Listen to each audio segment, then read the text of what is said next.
एक और डिस्कशन कर लेते हैं आज। एक मर्जर का अनाउंसमेंट हुआ है। बेसिकली दो कंपनियां हैं, एक देवयानी इंटरनेशनल और सफ़ायर फूड्स। बेसिकली ये कंपनियां क्या हैं, ये ऑपरेटर्स हैं केएफसी और पिज़्ज़ा हट के स्टोर्स की, जो कि ऑल इंडिया बेसिस पे ये दो कंपनियां हैं जो कि हैंडल करती हैं पिज़्ज़ा हट और केएफसी के स्टोर ओपनिंग और उनके ऑपरेशंस को।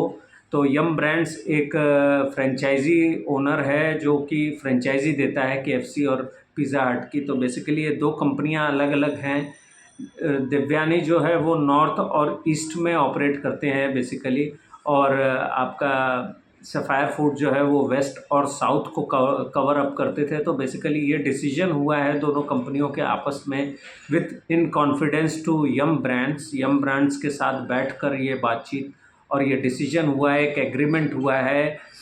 तो बेसिकली सफ़ायर फूड जो है वो हट जाएगा और देवयानी इंटरनेशनल जो है वो कंपनी जो है वो पूरा टेक ओवर करेगी इस पूरे बिज़नेस को।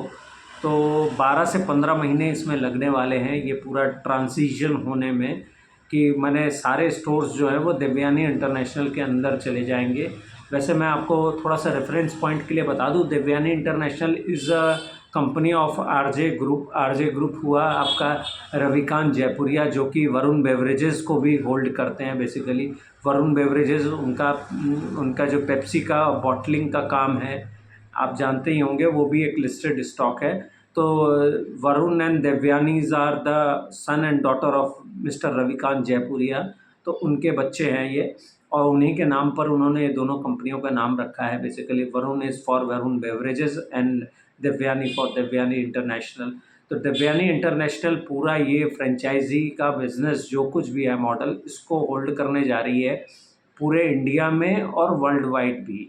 जहाँ जहाँ उनके पास राइट्स हैं, जैसे कि मलेशिया में उनके पास राइट्स है, उसको उन्होंने 1 साल 1.5 साल पहले ही अभी एक्वायर किया था। तो ये सारा प्रोसेस होने जा रहा है, करीब करीब 3000 स्टोर्स हो जाएंगे और रेवेन्यू साइज़ करीब करीब 8000 करोड़ के आसपास आ जाएगी।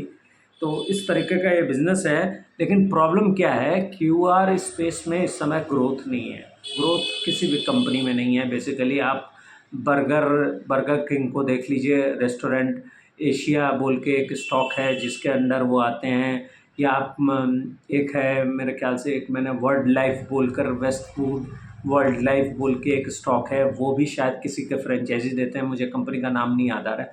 तो ये सारे ब्रांड्स जो है वो बेसिकली क्यूआर सेक्टर में आते हैं, क्यूएसआर सेक्टर में आते हैं, quick service delivery kind of sectors में आते हैं। तो उस तरीके के सेक्टर में इस समय ग्रोथ नहीं है बेसिकली। और ये डिसीजन जो मर्जर का आया है ये ऑन दैट बेसिस आया है क्योंकि दोनों ऑपरेटर्स हैं, एक देश में काम करते हैं और दोनों के काम करने का तरीका अलग अलग है। तो क्या होता है, कई सारी चीज़ों पे कॉमन ग्राउंड नहीं बन पाता है, जिसकी वजह से क्या होता है, बहुत सारी चीज़ों में ये लोग लैग कर रहे हैं। ये कह रहे हैं कि हम माने एडवर्टीज़मेंट ठीक से नहीं कर पाते हैं, हम ब्रांडिंग नहीं कर पा रहे हैं, आपस में एक डिसीजन में मिसमैच हो रहा है। तो बेसिकली इस तरीके की सिचुएशन बनी। और ख़ास बात यह है कि सबसे बड़ा हिट हुआ, जो मिस हुआ है इस बिज़नेस में, माने जो सबसे बड़ी कमी हुई इस बिज़नेस में वो ये हुई कि पिज़्ज़ा हट के बिज़नेस में कोई ग्रोथ नहीं है। ये लगभग 2 से 3 साल है। और आप जानते ही हैं, माने जब आप फ्रेंचाइजी किसी चीज़ की लेते हैं तो उसमें बहुत सारे ऑब्लिगेशंस होते हैं आपके साथ। सबसे बड़ा ऑब्लिगेशन ये होता है कि जैसे आप फ्रेंचाइजी के राइट्स लेते हैं तो आपको ये वादा करना पड़ता है जो फ्रेंचाइजी ओनर है उसको, कि आप कितने स्टोर्स खोलेंगे on a regular basis, on a yearly basis कह सकते हैं।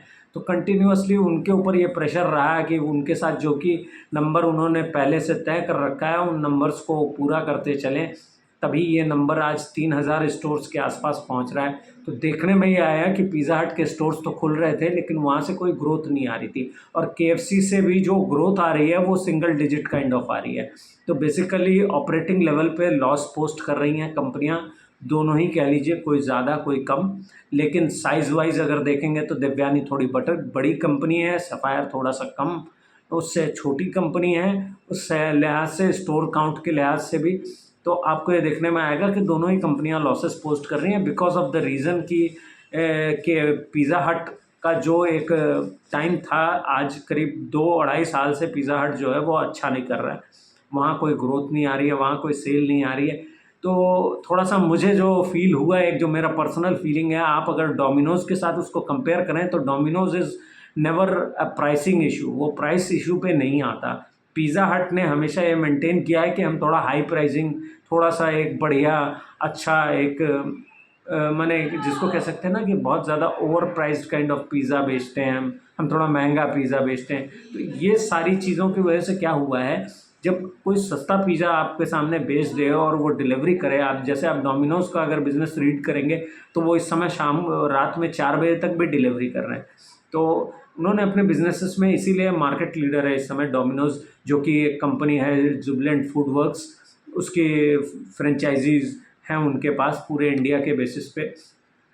तो वो बिज़नेस अच्छा कर रहा है बिकॉज़ ऑफ उन्होंने अपने इन सारी चीज़ों को फैक्टर इन किया है। उन्होंने सस्ते पिज़्ज़ा बनाए, बहुत ज़्यादा कॉस्टली पिज़्ज़ा नहीं बना रहे हैं, वो वैरायटी ला रहे हैं, नई-नई वैरायटी हिट करते हैं और इवन डिलीवरी जो है वो उनका सबसे मेन पॉइंट है। प्रॉब्लम इस बिज़नेस के साथ ये आ रही है, जो देवयानी और सफ़ायर के साथ ये डिलीवरी नहीं करते और ज़ोमैटो और स्विगी के थ्रू डिलीवरी करना इनके लिए महंगा पड़ता है, उसमें इनको ये मार्जिन नहीं मिलता, इनको वो एडवांटेज नहीं दिख रहा है।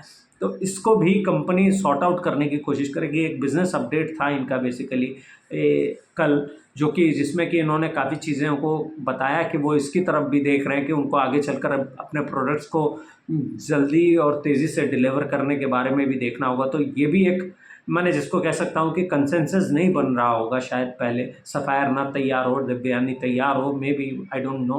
तो यम ब्रांड्स की तरफ कंटिन्यूअस एक प्रेशर रहता था कि आप फ्रेंचाइज़ी के स्टोर्स खोलिए, आप अपने टारगेट्स पूरा करिए। तो कंपनियों ने सामने बैठकर यम ब्रांड्स को भी ये समझाया कि देखिए ये संभव नहीं है, जब एग्जिस्टिंग स्टोर ही नहीं चलेंगे तो हम एक्सपेंशन कैसे करेंगे। पहले एग्जिस्टिंग स्टोर्स पे ग्रोथ आए, सेल आए, वहाँ से फिर हम आगे एक्सपेंशन की तरफ देख सकते हैं। तो हमारे एग्जिस्टिंग स्टोर पर सिंगल डिजिट अगर ग्रोथ होगी तो हम कैसे अपने कॉस्ट को रिकवर करेंगे और कैसे नए स्टोर खोलेंगे। नए स्टोर तो आप तब खोलेंगे जब आपके पास सरप्लस पैसा आएगा। उसका पैसा आएगा कहाँ से? अगर प्रॉफिटेबल नहीं होंगे बिजनेसेस तो आप नए नए स्टोर्स खोलेंगे किस बेसिस पे? तो ये एक इस पे काफ़ी एक चर्चा हुई और इसके बाद ये डिसीजन आया है। मैंने बैकडोर डिसीजन हुआ ये और फिर बताया गया सबको, आपस में डिस्कशन काफ़ी लंबे समय से चल रहे थे, ये खबरें चल रही थी, लेकिन देवयानी इंटरनेशनल और सफ़ायर फूड्स ने आकर सामने इसको 1 जनवरी को बताया बेसिकली, और एक बिज़नेस अपडेट उन्होंने इस पे किया कि वो ये बता रहे हैं कि कैसे ये चीज़ होने जा रही है। तो दोनों कंपनी जो हैं उसको अब इसमें जो शेयर स्वैप का रेशियो तय किया गया है, माने बेसिकली जिनके पास सफ़ायर फूड्स है, उनके पास अगर 100 शेयर हैं तो उनको 177 शेयर्स मिल जाएंगे देवयानी इंटरनेशनल के, और जिनके पास देवयानी है उनको कुछ करने की ज़रूरत नहीं है, देवयानी तो लिस्टेड स्टॉक रहेगा ही। तो बेसिकली होगा ये कि जिसके पास भी सफ़ायर फूड्स के 100 शेयर हैं उनको 177 शेयर देवयानी के मिल जाएंगे, और बेसिकली इसको ऐसे समझें कि सफ़ायर फूड्स जो है वो डीलिस्ट हो जाएगा आगे चलकर। तो सफ़ायर में मेरा ये मानना है कि अगर किसी को भी कोई बाय सेल की रिकमेंडेशन नहीं कर रहा हूँ मैं वैसे, अगर किसी को भी QSR स्पेस में ये लगे कि इसमें कोई संभावना है या इसमें कुछ ग्रोथ की अपॉर्चुनिटी दिखती है, तो वो अपना एनालिसिस पहले खुद करे, और इन्वेस्ट करना है तो मेरा ये मानना है कि देवयानी में करे, क्योंकि वो आपके लिए ज़्यादा बेहतर रहेगा। क्योंकि आप क्यों सफ़ायर के पीछे अब जाएंगे, क्योंकि सफ़ायर जब पता है कि आगे चल के डीलिस्ट हो जाने वाला है तो कोई सेंस नहीं बनता सफ़ायर फूड्स में इन्वेस्ट करना, वो वैसे भी थोड़ा सा महंगा है। एंड मुझे लगता है कि आस्ते आस्ते क्या होगा, लोग वहाँ से स्विच करके देवयानी की तरफ मूव कर जाएंगे आने वाले समय में, क्योंकि ये अभी 12 से 15 महीने का ये पूरा प्रोसेस है। तो बेसिकली 177 शेयर्स देवयानी के लोगों को मिलेंगे जिनके पास 100 शेयर हैं सफ़ायर के। तो ये एक रेशियो तय किया गया है। एक मर्जर की फीस है जो कि 320 करोड़ की यम ब्रांड्स को ये पे कर रहे हैं। साथ ही साथ यम ब्रांड्स एक इंसेंटिव देगा पिज़्ज़ा हट के स्टोर्स के ऑपरेशंस के लिए टू द देवयानी इंटरनेशनल, जो कि एक 10 साल के पीरियड के लिए होगा। तो जो कि मैच्योरली कह सकते हैं कि एक लंबे पीरियड के लिए उनको इंसेंटिवाइज करेगा बेसिकली कि वो पिज़्ज़ा हट के स्टोर्स को चलाएं।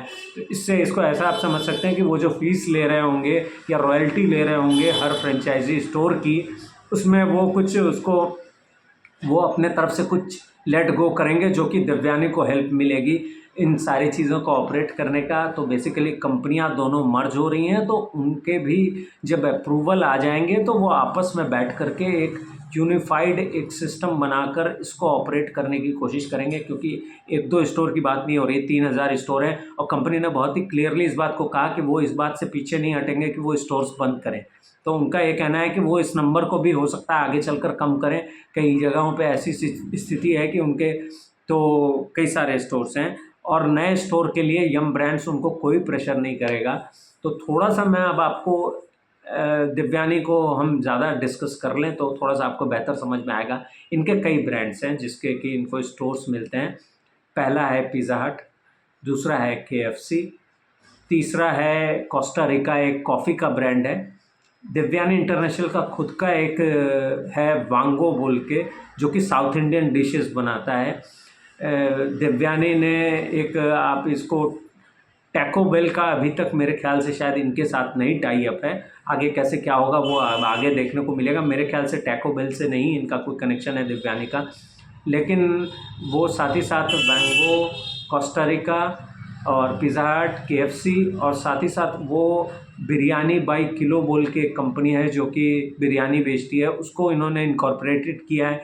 इवन ये कुछ जो मलेशियन या थाईलैंड के कुछ कंपनियों को इन्होंने इनको उनके साथ एक एग्रीमेंट की बात चल रही है। तो दिव्यानी इस पूरे स्पेस में एक्चुअल में अपनी पोजीशन को कंसोलिडेट करने की कोशिश कर रहा है। उनके लिए जो इस समय बर्निंग कह लीजिए या फिर एक जो सबसे बड़ी दिक्कत की बात है कंपनी के लिए वो ये है कि KFC का पिज़्ज़ा हट का ना चलना। KFC तो फिर भी थोड़ा बहुत ठीक कर रहा है, तो लेकिन पिज़्ज़ा हट का रिलेटिवली ठीक ना होना उनके लिए ज़्यादा प्रॉब्लम वाली जगह है। तो जिसको वो रीसेट करने की कोशिश करेंगे। इस मर्जर और इस आपस के डिस्कशन के बाद ये तय होगा कि कैसे क्या होगा। वो नए लोगों को हायर कर रहे हैं, आगे चलकर इसको ठीक करने की कोशिश करेंगे। तो ये मैं एक आपको एक जस्ट अपडेट दिया मैंने, आगे देखेंगे कैसे क्या हो रहा है। अगर कोई फर्दर अपडेट करना होगा तो मैं ज़रूर इस पर फर्दर वीडियो बनाऊँगा। Thank you so much.